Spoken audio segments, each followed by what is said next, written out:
Hello there, and welcome back to Baby Elias's Stories. We now return to The Adventures of Tom Sawyer by Mark Twain. Chapter 7. The harder Tom tried to fasten his mind on his book, the more his ideas wandered. So at last, with a sigh and a yawn, he gave it up. It seemed to him that the noon recess would never come. The air was utterly dead. There was not a breath stirring. It was the sleepiest of sleepy days. The drowsing murmur of the 25 studying scholars soothed the soul like the spell that is in the murmur of bees. Away off in the flaming sunshine, Cardiff Hill lifted its soft green sides through a shimmering veil of heat, tinted with the purple of distance. A few birds floated on lazy wing high in the air. No other living thing was visible but some crows, but some cows, and they were asleep. Tom's heart ached to be free, or else to have something of interest to do to pass the dreary time. His hand wandered into his pocket, and his face lit up with a glow of gratitude that was prayer, though he did not know it. Then, furtively, the percussion cap box came out. He realized he released the tick and put him on the long, flat desk. The creature probably glowed with a gratitude that amounted to prayer too at this moment, but it was premature, for when he started thankfully to travel off, Tom turned him aside with a pin and made him take a new direction. Tom's bosom friend sat next him, suffering just as Tom had been, and now he was deeply and gratefully interested in this entertainment in an instant. This bosom friend was Joe Hopper. The two boys were sworn friends all the week and embattled enemies on Saturdays.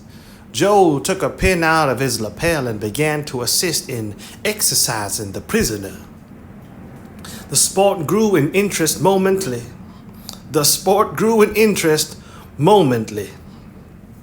Soon Tom said that they were interfering with each other and neither getting the fullest benefit of the tick.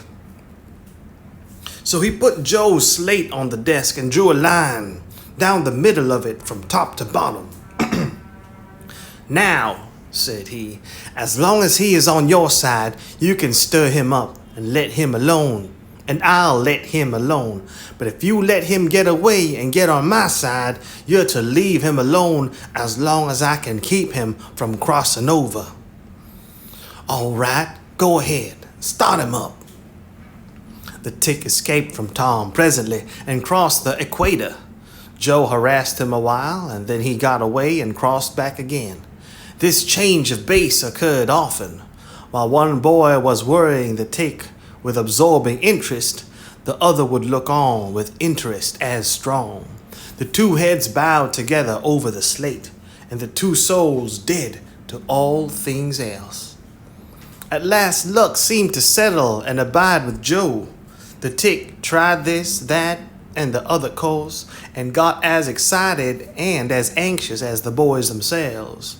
But time and again, just as he would have victory in his very grasp, so to speak, and Tom's fingers would be twitching to begin, Joe's pen would deftly head him off and keep possession.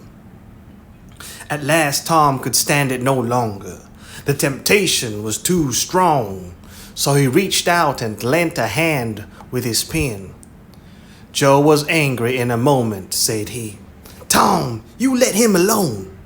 "I only just want to stir him up a little, Joe." "No, sir, it ain't fair. You just let him alone." "Blame it, I ain't going to stir him much. Let him alone, I tell you."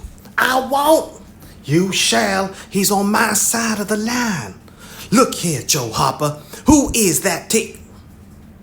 Whose is that tick? I don't care whose tick he is. He's on my side of the line, and you shan't touch him. Well, I'll just bet I will, though. He's my tick, and I'll do what I please with him, or die. A tremendous whack came down on Tom's shoulders, and its duplicate on Joe's. Whack, whack. And for the space of 2 minutes, the dust continued to fly from the two jackets, and the whole school to enjoy it. The boys had been too absorbed to notice the hush that had stolen upon the school a while before when the master came tiptoeing down the room and stood over them. He had contemplated a good part of the performance before he contributed his bit of variety to it. When school broke up at noon, Tom flew to Becky Thatcher and whispered in her ear, "Put on your bonnet and let on you're going home. And when you get to the corner, give the rest of them the slip and turn down through the lane and come back. I'll go the other way and come it over 'em the same way." So the one went off with one group of scholars and the other with another. In a little while, the two met at the bottom of the lane, and when they reached the school, they had it all to themselves. Then they sat together with a slate before them, and Tom gave Becky the pencil and held her hand in his, guiding it, and so created another surprising house. When the interest in art began to wane, the two fell to talking. Tom was swimming in bliss. He said, "Do you love rats?" "No, I hate them." "Well, I do too, live ones. But I mean dead ones, to swing round your head with a string." "Now, I don't care for rats much anyway. What I like is chewing gum." "Oh, I should say so. I wish I had some right now." "Do you? I've got some. I'll let you chew it a while, but you must give it back to me." This was agreeable, so they chewed it in turn about and dangled their legs against the bench in excess of contentment. "Was you ever at a circus?" said Tom. "Yes, and my pa's going to take me again sometime if I'm good." I've been to the circus 3 or 4 times. Lots of times. Church ain't shucks to a circus. There's things going on at a circus all the time. I'm going to be a clown in a circus when I grow up." "Oh, are you? That will be nice. They're so lovely, all spotted up." "Yes, that's so. And they got slathers of money, most $1 a day, Ben Rogers says." "Say, Becky, was you ever engaged?" "What's that?" "Why, engaged to be married?" "No." "Would you like to?" "I reckon so. I don't know. What is it like?" "Like? Why, it ain't like anything. You only just tell a boy you won't ever have anybody but him. Ever, ever, ever. And then you kiss. And that's all. Anybody can do it." "Kiss? What do you kiss for?" "Why, that, you know, is to, well, they always do that." "Everybody?" "Why, yes, everybody that's in love with each other. Do you remember what I wrote on the slate?" Yes." "What was it?" "I shan't tell you." "Shall I tell you?" "Yes, but some other time." "No, now." "No, not now. Tomorrow." "Oh, no, now. Please, Becky, I'll whisper it. I'll whisper it ever so easy." Becky hesitated. Tom took silence for consent and passed his arm about her waist and whispered the tale ever so softly, with his mouth close to her ear. And then he added, "Now you whisper it to me just the same." She resisted for a while, and then she said, "You turn your face away so you can't see, and then I will. But you mustn't ever tell anybody, will you, Tom? Now you won't, will you?" "No, indeed. Indeed I won't. Now, Becky." He turned his face away. She bent timidly around till her breath stirred his curls and whispered, "I love you." Then she sprang away and ran around and around the decks and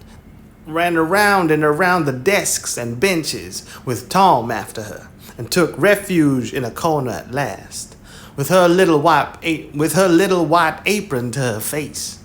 Tom clasped her about her neck and pleaded, "Now, Becky, it's all done, all over but the kiss. Don't you be afraid of that. It ain't anything at all. Please, Becky." And he tugged at her apron in the hands. By and by, she gave up and let her hands drop. Her face all glowing with the struggle, came up and submitted.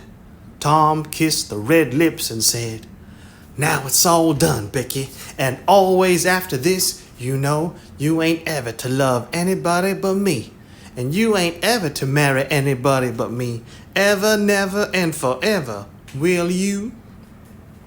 "Now, I'll never love anybody but you, Tom, and I'll never marry anybody but you, and you ain't to ever marry anybody but me either." "Certainly, of course. That's part of it. And always coming to school or when you're going home, you're to walk with me. And where there ain't anybody looking, and you choose me and not choose you at parties, because that's the way you do when you're engaged." "It's so nice. I never heard of it before." "Oh, it's ever so gay. Why, me and Amy Lawrence—" The big eyes told Tom his blunder, and he stopped confused. "Oh, Tom, then I ain't the first you've ever been engaged to?" The child began to cry.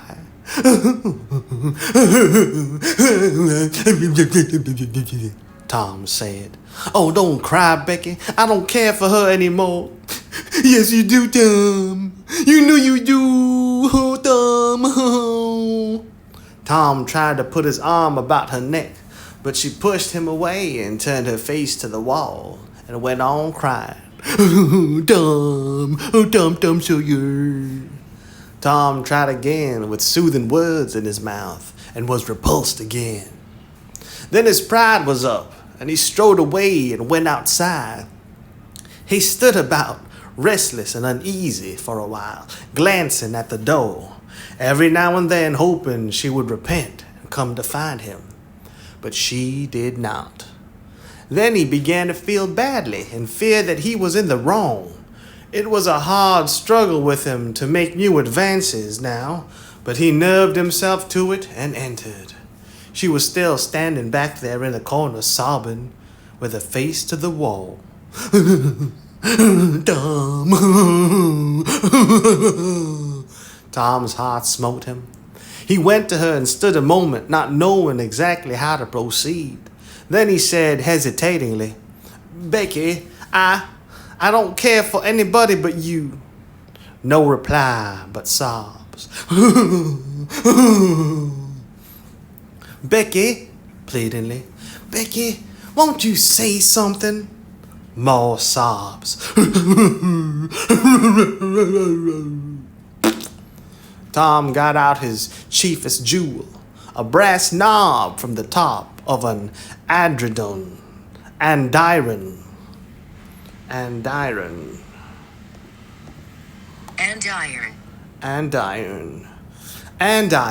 a metal support, typically one of a pair that holds wood burning in a fireplace. Andiron. Tom got out his chiefest jewel, a brass knob from the top of an andiron, and passed it around her so that she could see it, and said, "Please, Becky, won't you take it?" She struck it to the floor. Then Tom marched out of the house and over the hills and far away, to return to school no more that day. Presently, Becky began to suspect. She ran to the door.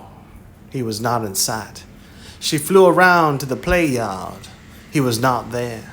Then she called, "Tom, come back, Tom." She listened intently, but there was no answer. She had no companions but silence and loneliness. So she sat down to cry again and upbraid herself. And by this time the scholars began to gather again, and she had to hide her griefs and still her broken heart and take up the cross of a long, dreary, aching afternoon, with none among the strangers about her to exchange sorrows with.